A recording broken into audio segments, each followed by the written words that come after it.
Good morning everyone. Today's our topic is Henry law as a specific example of Raoult's law. As we have done already, Raoult's law states that partial pressure of any component is equal to mole fraction of that component multiplied with vapor pressure in a pure state. Okay. If you want to dissolve any gas in a liquid, then it will follow the Henry law. Okay, but if that gas will dissolve in water, then that gas will convert into liquid state. Then finally you will get the liquid in liquid mixture. Okay, and this will go according to Raoult's law. That's why the Raoult's law becomes a specific case of Henry law, in which KH becomes equal to vapor pressure of that component in a pure state. Okay, so this question many times it is asked in board exam also, so you have to do. It is very important.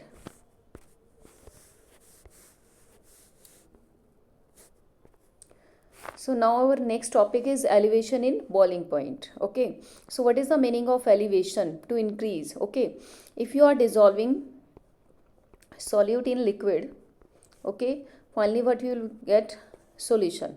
But if this solute is non-volatile, if it acts as a non-volatile, it means it does not have any capacity to evaporate. Okay, then what will happen? It will cover the surface of liquid. Okay, that solution will become more saturated, you can say. Okay, then after mixing solute in liquid, then temperature of the solution, okay, at which it will boil, it will become higher as compared to the pure solvent. Okay, what I told, if you will add non-volatile solute in a liquid, it will cover the surface of the liquid. Okay, it will cover surface of the liquid. Now finally the mixture you will get, it does not have as much capacity as it was boiling at in a pure state. Okay, now solution will take more temperature to evaporate. Okay, so it means we can say that now the boiling point will increase. Solvent was having less as compared to solution. Okay, so you can see here the temperature at which liquid vapor pressure becomes equal to atmospheric pressure. This is called the boiling point of the liquid. How I will explain you, you can see here.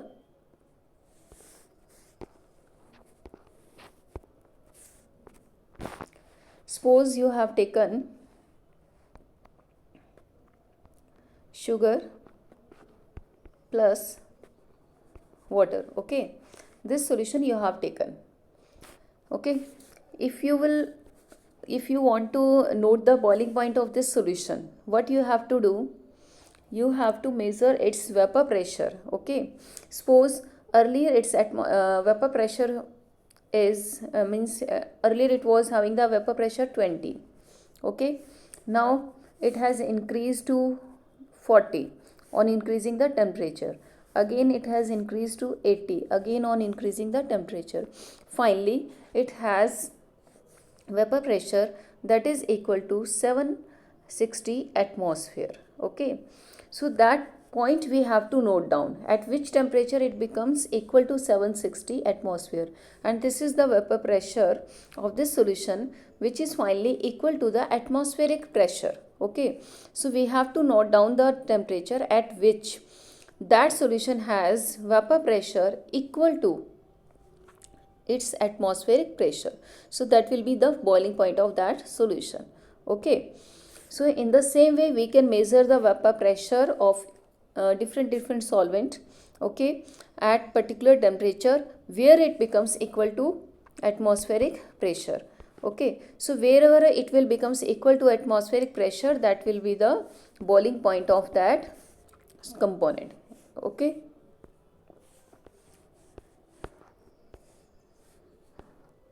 so this definition you can see here, the temperature at which the liquid vapor pressure becomes equal to atmospheric pressure is called boiling point of the liquid. Okay, so vapor pressure of the solvent decreases. When it will decrease? If you will add non-volatile solute. Okay, then we need higher temperature, we need more temperature to boil the solution. Finally the boiling point of solution will become higher. Okay, as a result boiling point of solution will rises. Elevation in boiling point is defined as, so we can define now what is elevation in boiling point. if you will add non-volatile solute in a solvent, the temperature will increase. It means boiling point will increase. Okay, and this rise in boiling point, it is called elevation in boiling point. Okay, so how you can explain this with the help of graph? Increase in boiling point, it is represented by delta TB, that is equal to TB minus T naught B. This is the boiling point of pure solvent and this is the boiling point of solution. Okay, so you will subtract na less value from higher value. So solution minus solvent, it will give elevation in boiling point. Okay, so you can see here this graph.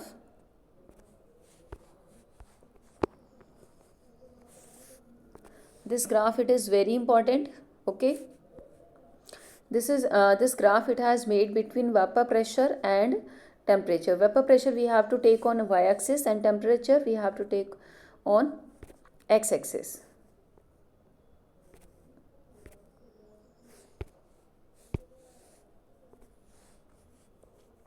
So you can see here, if you will decrease the temperature, okay, if you will decrease the temperature, then vapor pressure will decrease because both are directly proportional to each other. But we are taking here the boiling point concept. Okay, so if you will increase the temperature, then vapor pressure also increases. Okay, if you will go along the x-axis, okay, for solvent we are taking here this. Okay, if you will go along the x-axis, okay, if you will increase the temperature, then vapor pressure will increase. And finally you have to note down that point at which it will becomes equal to atmospheric pressure. Okay, so this point we have got, at which the vapor pressure of solvent becomes equal to atmospheric pressure, and this point on the temperature, it is called boiling point of pure solvent. In the same way, for solution we have to increase the temperature.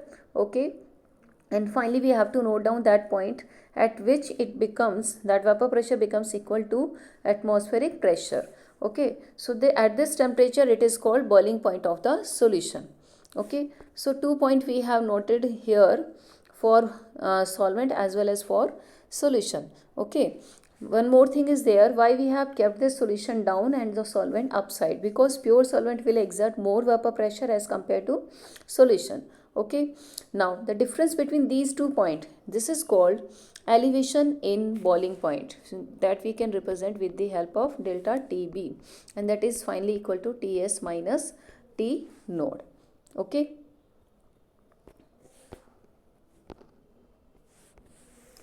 so you can see here this expression in board, many times numericals are coming from there.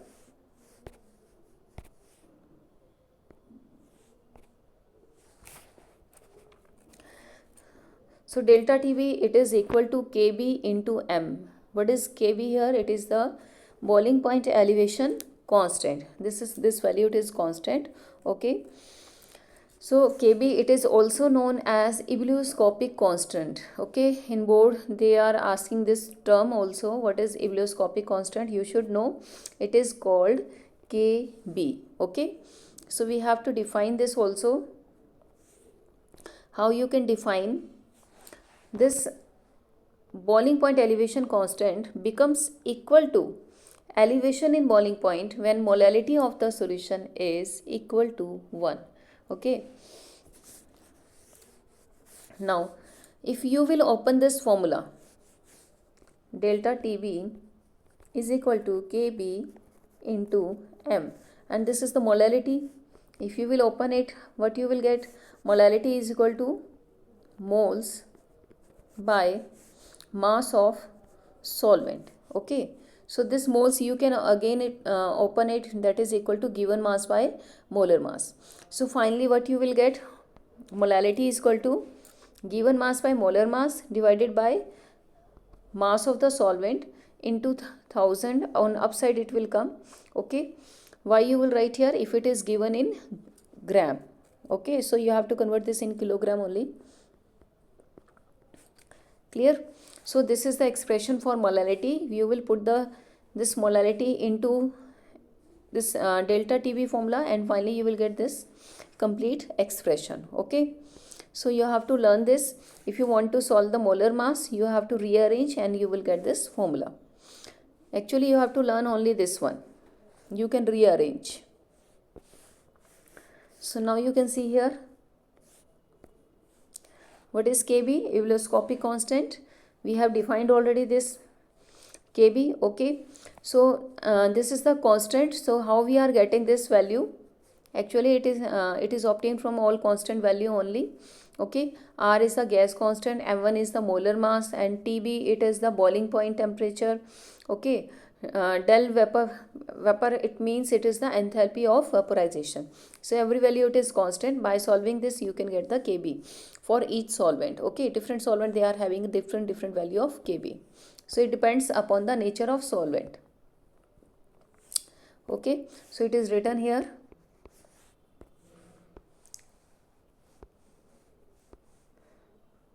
So the next important topic, it is depression in freezing point. So we should know how you are getting the freezing point. What is the meaning of freezing point? Okay, how you can solve it. A substance freezing point is the temperature at which the vapor pressure of the substance in its liquid phase becomes equal to vapor pressure of the substance in its solid phase. As we know, if you want to freeze anything, how many states are coming here? Two states, liquid and solid. Okay, liquid and solid. Okay, so you can see now, it is the temperature at which vapor pressure of the substance in liquid states becomes equal to the vapor pressure in the solid state. Okay, so this is the definition. Whenever this derivation it is coming, you have to explain the definition first, then after that you have to write the derivation. Okay, so again you can see here, if you want to add the non-volatile solid in a solvent, means you are making a solution. Okay, but you have taken non-volatile solid, then vapor pressure of the solvent, it will decreases. Okay, vapor pressure it will decrease, that we have done in that also. Okay, so you can say na, if vapor pressure will decrease, then freezing point also decreases. Okay, but in case of boiling, their boiling point increases, here freezing point decreases. Okay, on adding a non-volatile solute. So you can write here like this: solute plus solvent. Okay, if it is non-volatile, then boiling point will increase. Is that clear? If you will add solute in liquid, sorry, upside liquid it was, solid in liquid, then freezing point will decrease if you are adding non-volatile solid. Okay, so this thing you have to take care. On adding non-volatile solute in a liquid, boiling point will increase. On adding non-volatile solid in liquid, freezing point decreases. Okay, so with the help of graph, I will explain you. You can see here that it is the graph that is obtained between vapor pressure and temperature. Okay, so we are talking about the freezing point, then you have to decrease the temperature.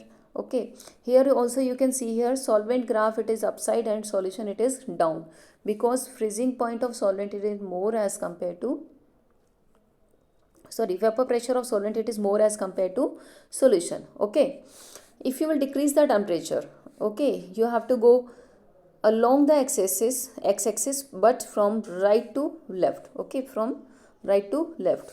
So liquid solvent we have taken here. Now you are decreasing the temperature. Here which state it was? Liquid, but at particular point it will start to convert into solid state. At this point, this is the point where equilibrium has attained, where vapor pressure of liquid becomes equal to vapor pressure of solid. So this point it will give the freezing point of that component. So we have got the freezing point of liquid solvent. In the same case, in the same way we have to take for solution. If you will decrease the temperature, okay, like this, finally you will get the transition point where this liquid form will try to convert into solid, and here at this point equilibrium has attained. So where we can say the vapor pressure of liquid becomes equal to the vapor pressure of solid. Is that clear to all? Now at this temperature, this is the freezing point of solution. Okay. So we have done this graph. Okay. So you can see here in this graph, freezing point of solution, it is less as compared to freezing point of the pure solvent. So depression in freezing point, that is represented by delta TF, it will becomes equal to T naught minus TF. Okay. So this is the expression for depression in freezing point, where freezing point of solution, it is less as compared to pure. But in case of elevation in boiling point, opposite we have taken. Okay. The boiling point of solution, it is more than T node. Again I will write here. In case of delta TF, it is equal to T node minus TF. But in case of delta TB, it is TS minus T node. Okay.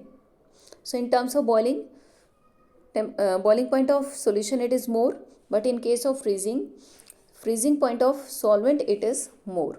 Okay.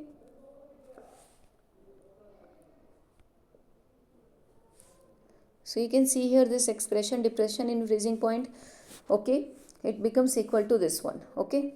So finally the expression is there, delta TF is equal to KF into M, as we have done in elevation in boiling point. In the same way we have to do in depression in freezing point. Okay. So this KF, it is also called cryoscopic constant. In KB we have done ebullioscopic constant, in KF we have done cryoscopic constant. Other name is molar depression constant. So we can define this also. KF becomes equal to delta TF, or you can say depression in freezing point, if molality of the solvent, it is equal to 1. So same calculation it is given here. Okay. Molality we have done. How you can solve? Moles by mass of solvent. Okay. If it is given in gram, then you have to multiply with 1000. Okay. This is the molality.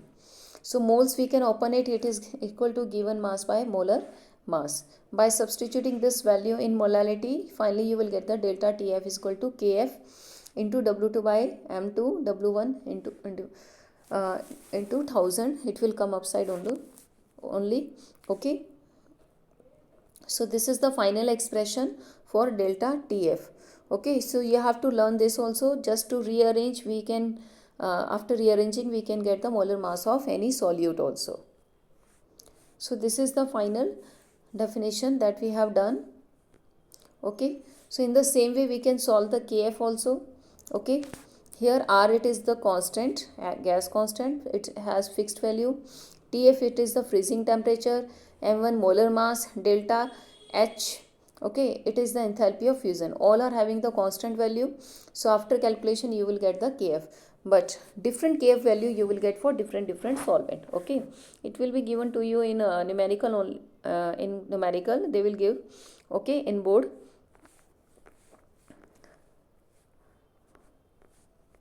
Okay, so in next lecture we will start osmosis. Okay, so you have to do up to this only. Thank you and have a nice day.